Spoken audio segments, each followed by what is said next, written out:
For today, I would like to welcome you to our fourth bite-sized class for 2024, and I'm very excited to be welcoming Cristina Voinea to speak for us today. She's based here at the Oxford Uehiro Centre as a, and I'm not going to be able to pronounce this, Marie Sklodowska Curie Fellow. Yeah, just Marie Curie Fellow. Marie Curie Fellow. There we go. That's easier. And her work focuses specifically on understanding the impact of digital technologies on individual as well as societal well-being. And so that's essentially what we're going to be discussing today in the ethics of Griefbots. Do Griefbots help our well-being or hinder it? I look forward to finding out the answer from Cristina. As usual, please be respectful with your questions and comments, but we do love having everyone engage in the discussion at the end. So I look forward to hearing that. The chat is open if anyone wishes to ask a question that way, or else raise your hand. Cristina will present her presentation, and then at the end we'll open up to the floor. So thank you very much, Cristina. Yeah, thank you very much, Rocky, and thank you everyone for connecting in the middle of the summer. I hope it will be an interesting session for you. So, as Rocky said, my name is Cristina Voinea. Now I'm based in Oxford, but prior to this, I've been a junior research assistant at the University of Bucharest, where I looked at the ethics of digital technologies, from internet governance to social media platforms, the metaverse, and now more recently, artificial intelligence. And our session today will look at AI applications developed to help people through grief and grieving. And without further ado, imagine a world where we can still talk to our loved ones who have passed away as if they are still here with us. And this is no longer just science fiction, it's the purpose of a growing sector of the technology industry, which is called the grief tech sector. And one of the most interesting and fascinating products developed by the grief tech sector is the Griefbot. And Griefbots are essentially chatbots, conversational agents based or powered by generative artificial intelligence that are designed to mimic the voices and the personalities of the people who passed away. So their purpose is to help keep the memory of our loved ones alive while allowing us to continue sharing moments and conversations with them. So unfortunately, almost everyone experiences grief at least once in their lives, and during these moments of profound sorrow and profound disorientation, I think that the temptation of never letting our loved ones go, of having or keeping some sort of a connection with them, will be extremely tempting for a lot of people. And this is why I think that we'll hear more and more about grief bots in the following years. So today I'll guide you through the ethics of grief bots, and our focus will be on their impact on the bereaved, on the users of these technologies. So let me give you a brief outline of the talk today. So we'll start by looking at what technology can do right now and what the companies on the market are selling and what they're promising to deliver. And then, in order to get a better grasp on the ethical implications of grief bots, we'll have to understand more about what grief is. So I'll turn to the science and the philosophy of grief, which will give us the theoretical foundations to speculate about the ethical implications of grief bots. Next, I'll look into what I think are some of the harms and benefits that stem from the use of these technologies that are still being developed and perfected. And in light of all of this, I'll try to show you what I think are some of the ways in which we can minimize the risks or the harms of these technologies, of grief bots, while also maximizing their benefits. Good. So with this roadmap in mind, let's embark in our journey at the heart of the grief tech industry. So Griefbots are quite a recent development.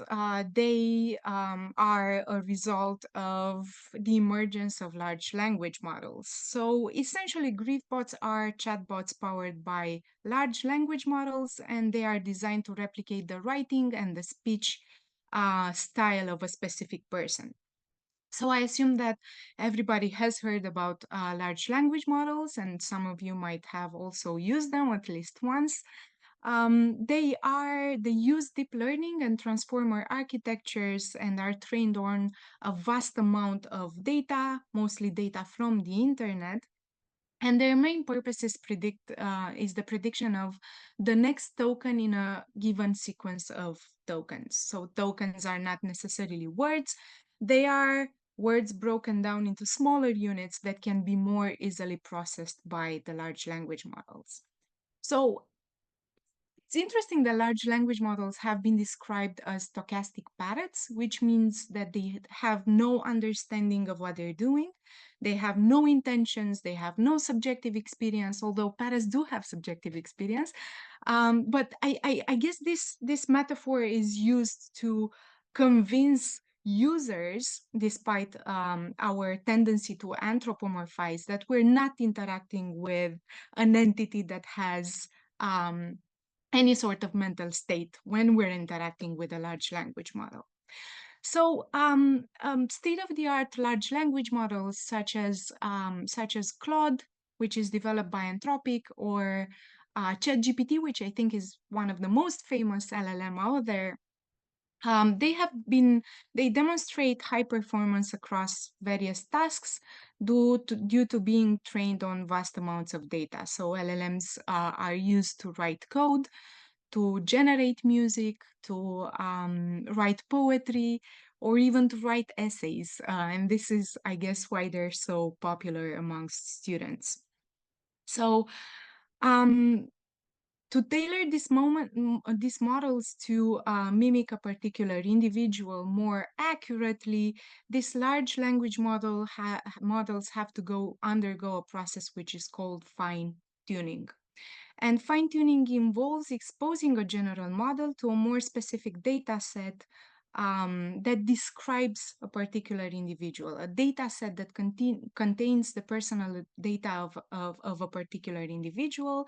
And it could contain social media posts, blog posts, journal entries, blog posts, any type of text written by that particular individual, or any type of data point that somehow conveys something about the personality of that particular individual. So, just to make it easier, fine tuning is essentially a retraining of large language models on a specific data set such that that model will keep its understanding of human natural language while also producing outputs in the style of manner of that specific data set, right?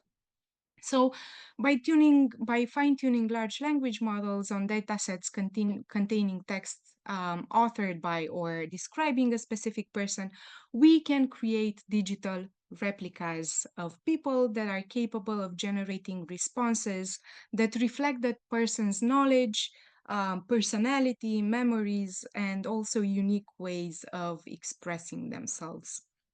And obviously, for the moment, grief bots, which are produced through this process of fine tuning, their effectiveness depends largely on the quantity and the depth of the training data, but also on the underlying capabilities of the large language model used.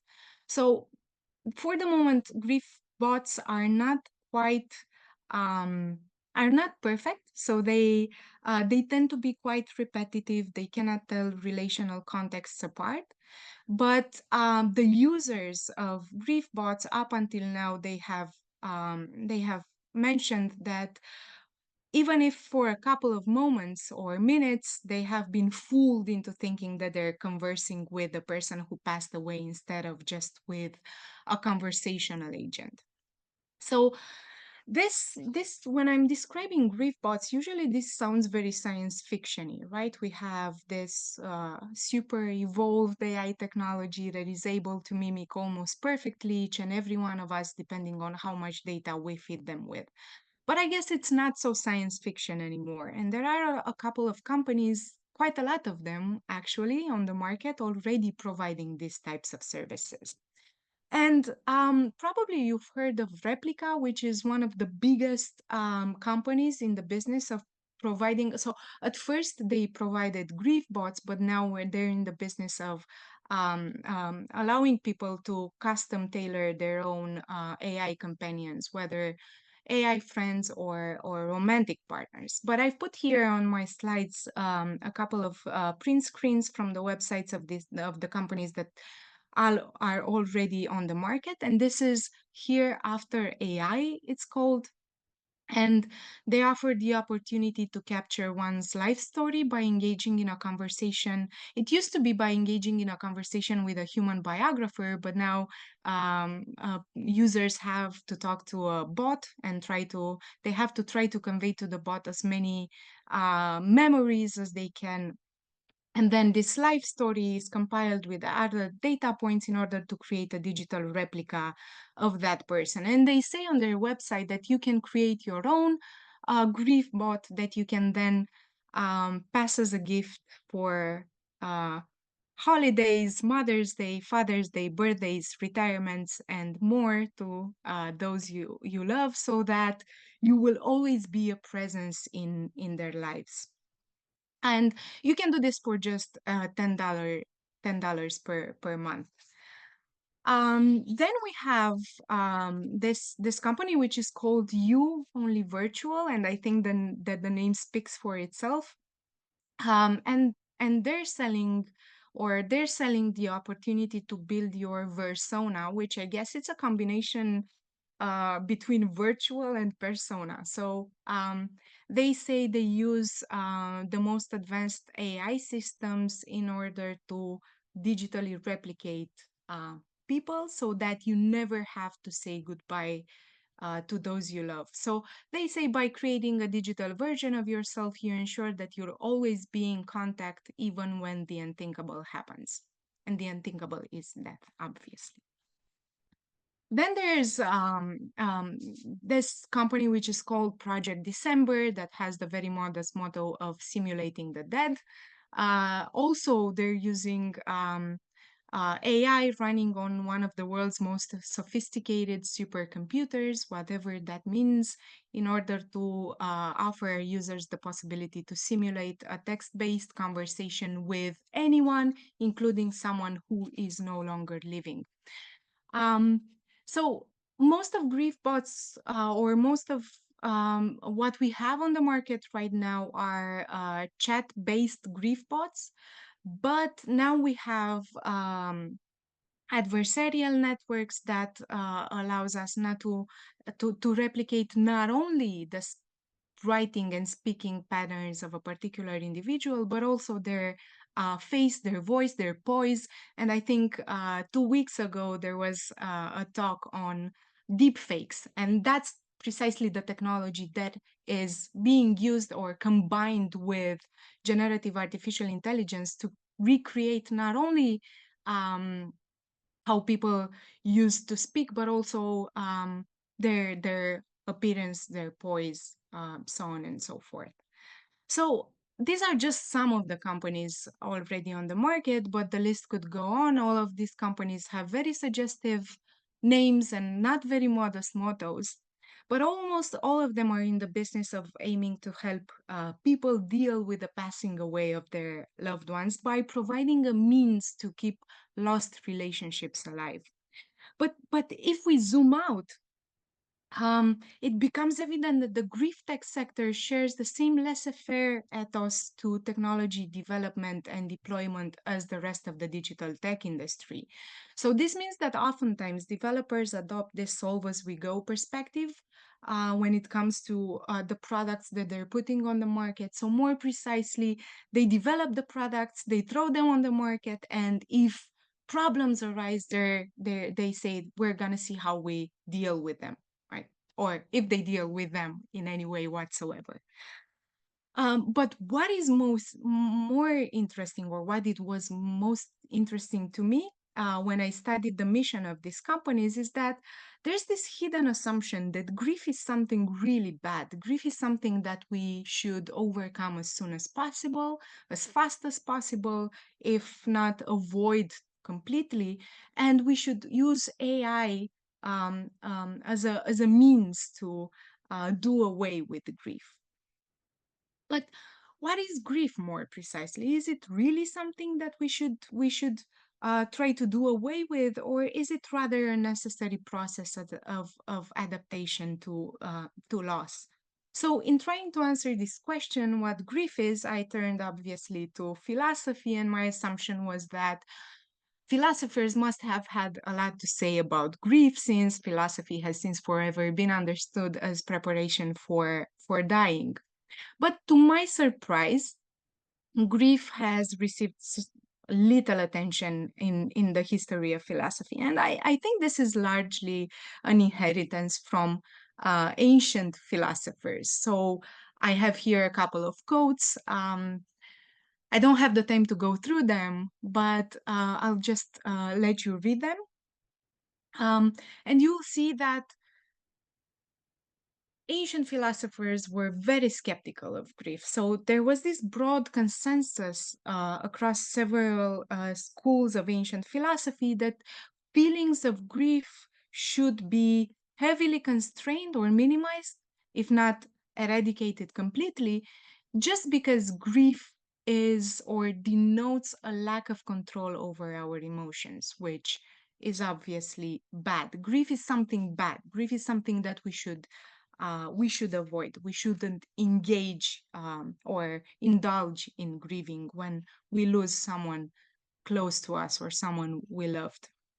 But fortunately, more recent research changed this distorted perception of grief as being something really bad that negatively affects our well-being.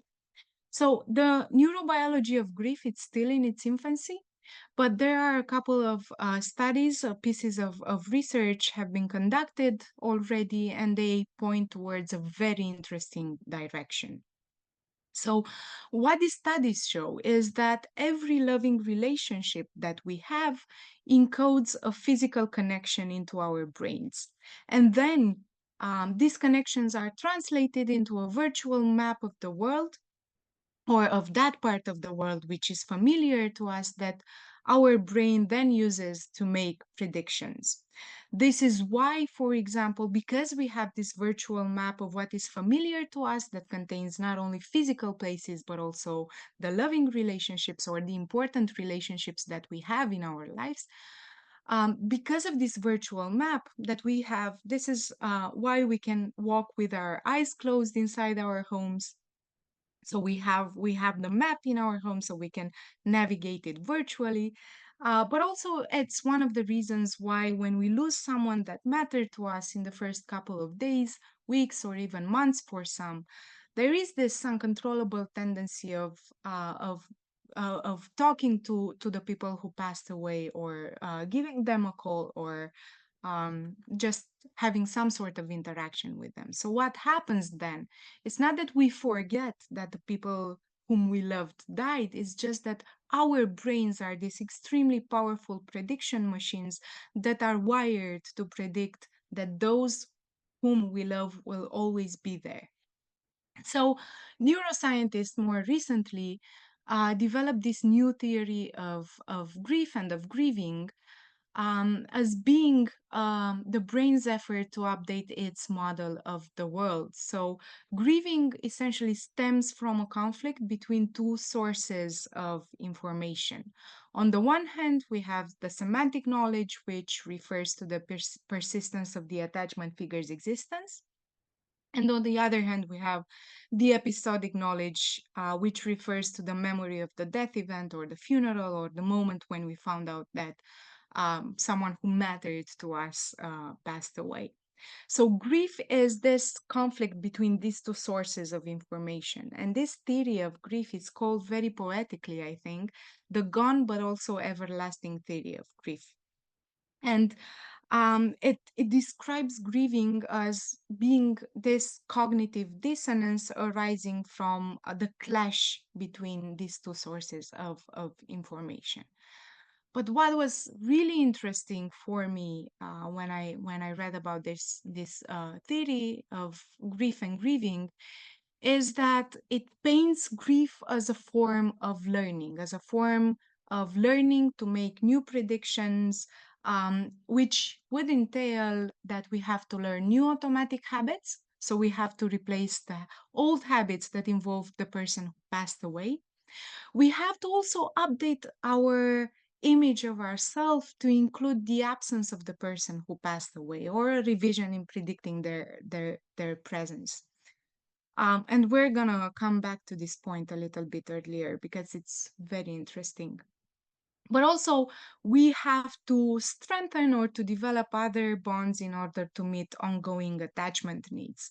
So, neuroscientists are basically telling us that grieving is a form of learning to make new predictions, and it takes time. It requires time and it requires feedback in the form of real world experiences. So grieving is good for us, actually.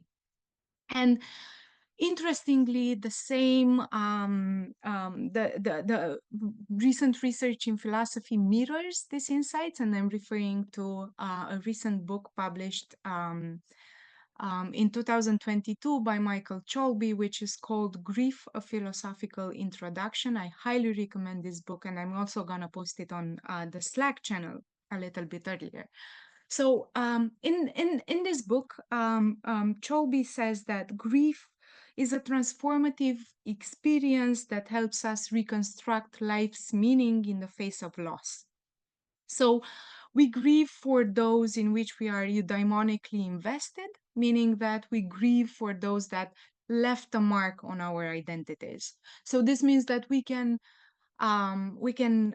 grieve not only for our friends, our parents, those who are close to us, but we can also grieve after famous writers or the Queen, or people whom we've never met but who were crucial for how we understand ourselves and how we configure our worldviews.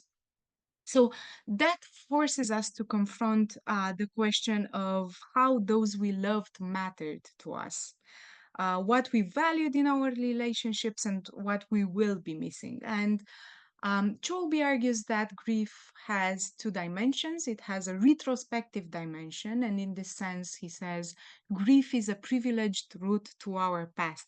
And why is that? Because when we lose someone who mattered to us, we tend to look back at those moments that were that defined our relationships, and in this existential reflection we learn something about ourselves. We learn what we valued, what we treasured, and what we will be missing.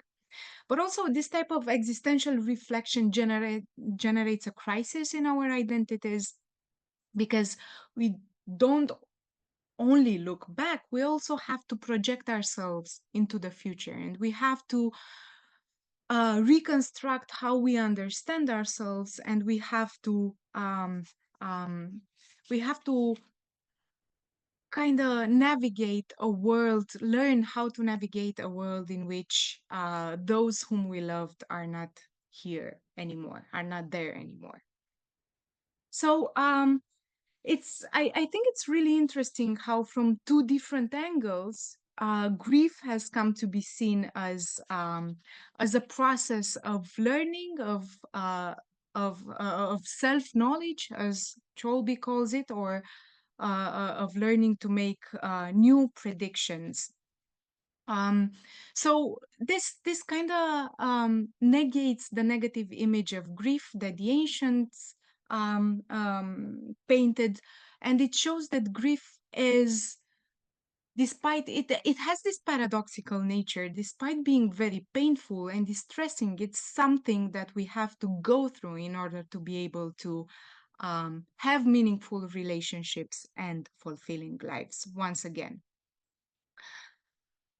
Okay, so what does this picture of grief tell us about Griefbots. So the problem is that oftentimes developers of these technologies of Griefbots, they say, look, there's no difference between Griefbots and all of the other ways of remembering the dead that we had up until now. So people oftentimes visit the grave sites of those they lost, or they look at photographs, they reread emails or text messages, or even they have this very complex conversations, fictive conversations with those who passed away. So they say grief bots are just another way of remembering the dead. um, and essentially, there's no difference between what we had up until now and Griefbots. What changes is only the medium of remembering and processing the death event in itself. But I think that um, there are a couple of differences between all of the other ways that we had up until now of remembering the dead and grief bots. So think of the fact that when we look at photographs or when we look at videos of the deceased, we typically encounter passive representations of the past, right? That provide no sign of life. They're not interactive. They don't speak to us. But grief bots are not passive, they are active. They can initiate conversations, they can make jokes, they can respond to users' questions, they can comment on world events because they can be connected to the internet. They can also offer life advice, and they can discuss the events in the users' lives if the users choose to provide them with this information. So grief bots are not passive but active ways of remembering. What is more, they're also always available. They always answer in expected and desired ways, because the tendency for users is to build this idealized version of those who passed away, right? So I remember reading this newspaper journal about people who are using grief bots, and one of the users said that finally they can recreate an idealized version of their mother who is not so angry, who's not judging on him because he made certain choices in his life, so on and so forth. So grief bots are spontaneous, they are flexible, they are dynamic, they're not like all of the other ways of remembering that we had up until now. So what is more, they are not just a means of remembering, they are also a means of creating new memories. And there's the developer of one of the websites that I showed you earlier, HereAfter AI. He created a digital replica, a grief bot of his father. And when he found out that he's gonna have a child, he went to the grief bot, to what he called the dad bot, and he told the grief bot, look, you're gonna be a grandparent. And he says, I was amazed, or I'll always remember the way my father reacted to this news. And this shows that people will create new memories through their interactions with grief bots, precisely because of the interactive and flexible and dynamic nature of grief bots. So given all of these characteristics or differences between grief bots and all of the other ways of remembering the dead, I think that we reach the first, what I think, risk of the use that can stem from the use of these technologies. I think that grief bots can interfere with grieving by creating the illusions of an ongoing connection with the deceased. So I'm not saying that people will somehow end up believing that those who passed away still exist in a digital heaven somewhere, and they can still have access to them. But the use of grief bots can give rise to a sort of cognitive dissonance. So, on the one hand, we know that the person we loved, we esteemed, we valued passed away. But on the other hand, when we interact with their grief bot, it's as if they are still here with us, right? So, we've seen that grief and grieving are necessary processes of adaptation to loss. They are good for us, even though they are painful. So, if grief bots will hamper grieving processes, this will negatively affect users' well-being. And another issue that I see here, or another potential risk, is that people will use grief bots as a means to avoid confrontation of the reality of the death of those whom they loved. So they will be used as props uh, to avoid confronting the death event, which is bad because this is the reality in which people will live. It's a reality in which those whom they loved are not there anymore.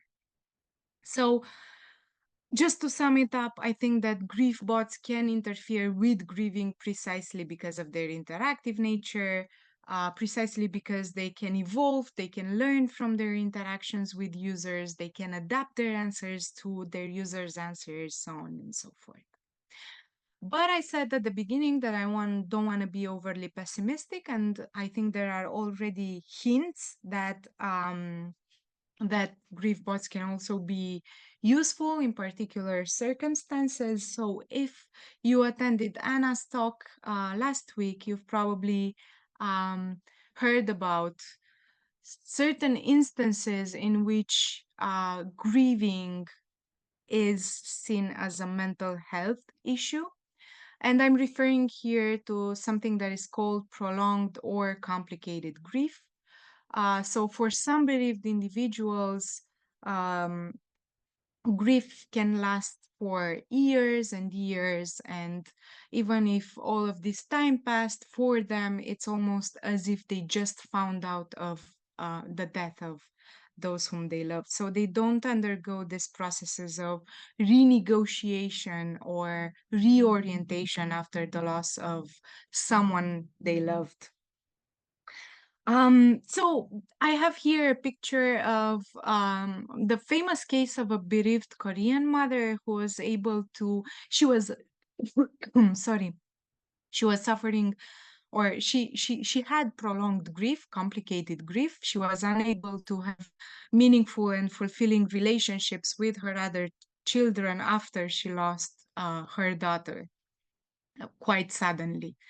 So she was able to interact with an avatar of her daughter in a prescripted VR environment. And what she said after this experience is that she found it extremely distressing, but also it was quite useful for her because she finally got the chance to say goodbye to her daughter. And it's almost as if with this interaction, she could finally go through grieving, through this process of learning how to live a fulfilling life or a meaningful life after the loss of someone. In this instance, after the loss of her daughter.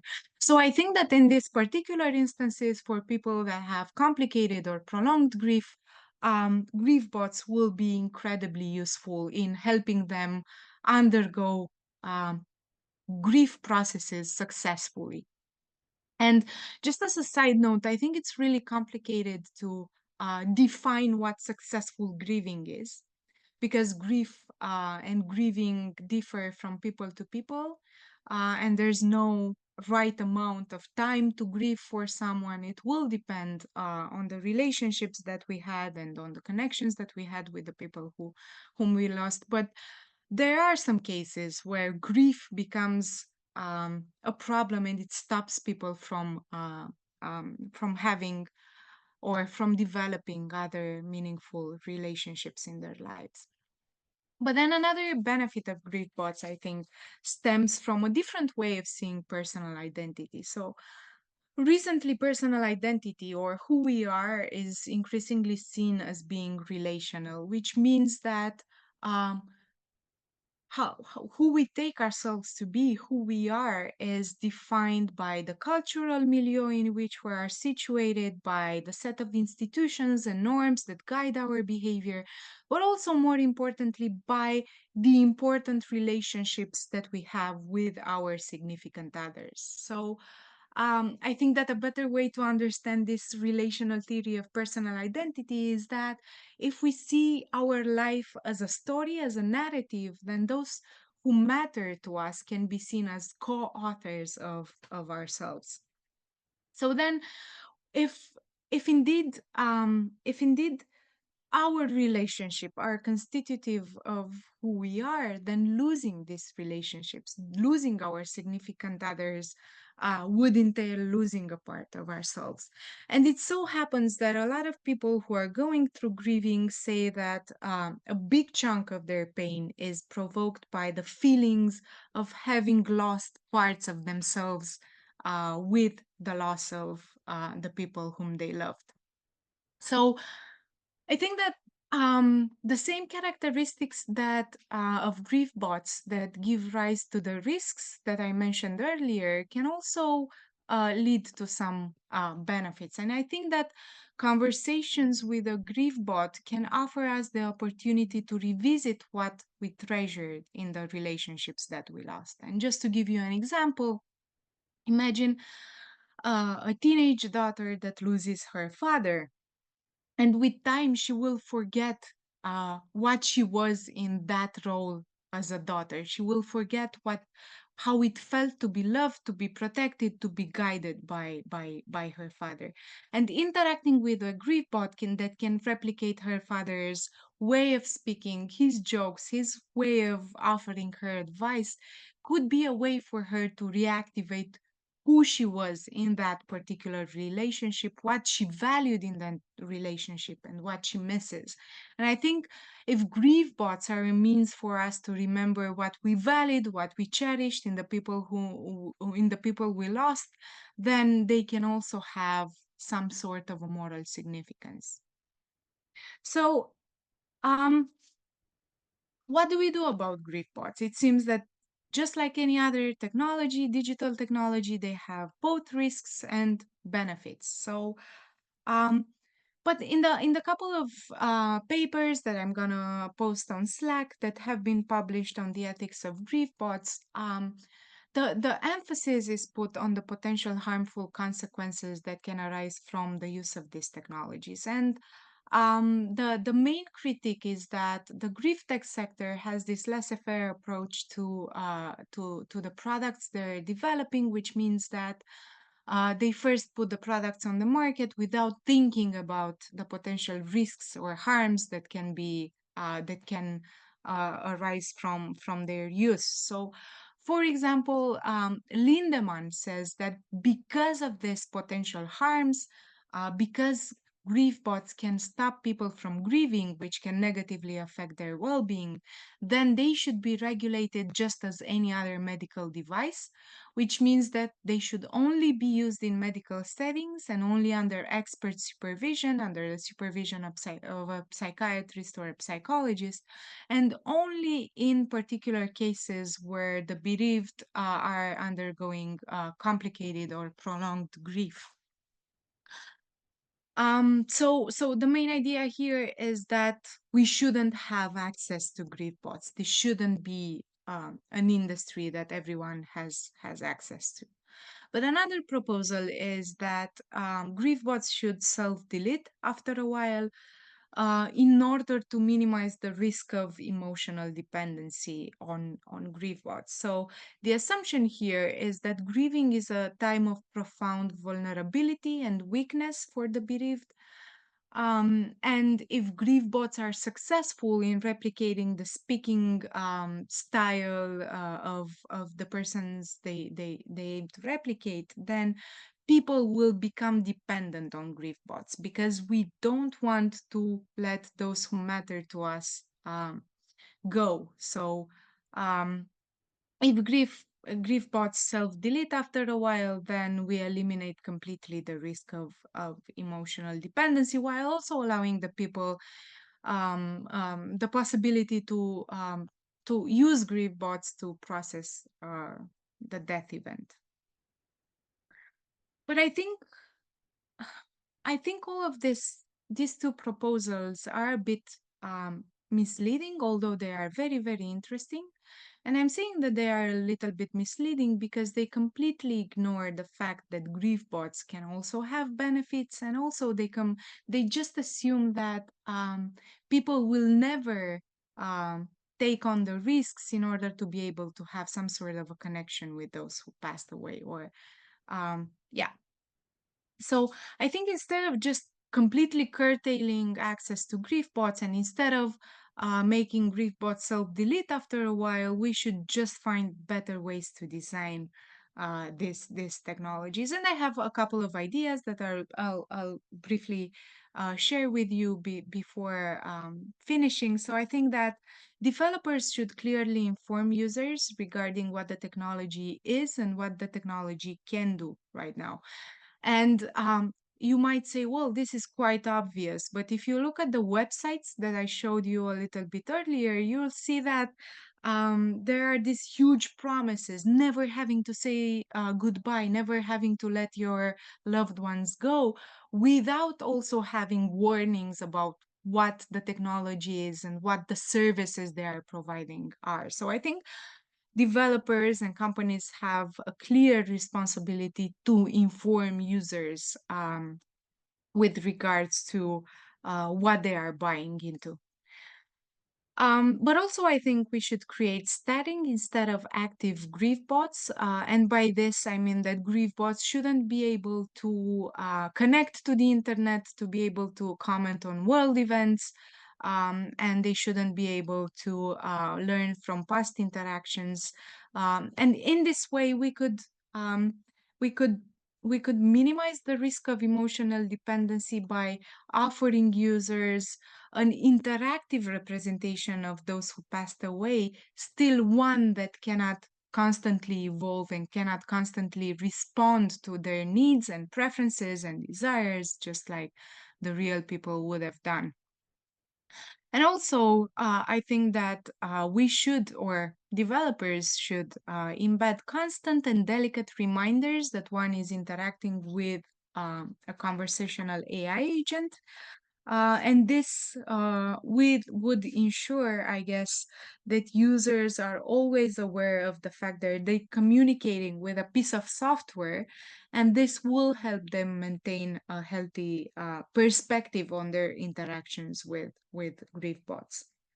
So I think that by embedding these design restrictions, we respect individuals' ability to decide by themselves when and under what conditions and in what amount they should interact with Griefbots, while also addressing some of the potential risks that can stem from the use of these technologies. I think there are other design criteria that would be useful, but I will stop here, and I'm looking forward to your questions, your opinions, your take on Griefbots, and thank you very much for bearing with me for this presentation. Thank you very much, Cristina. That was fascinating.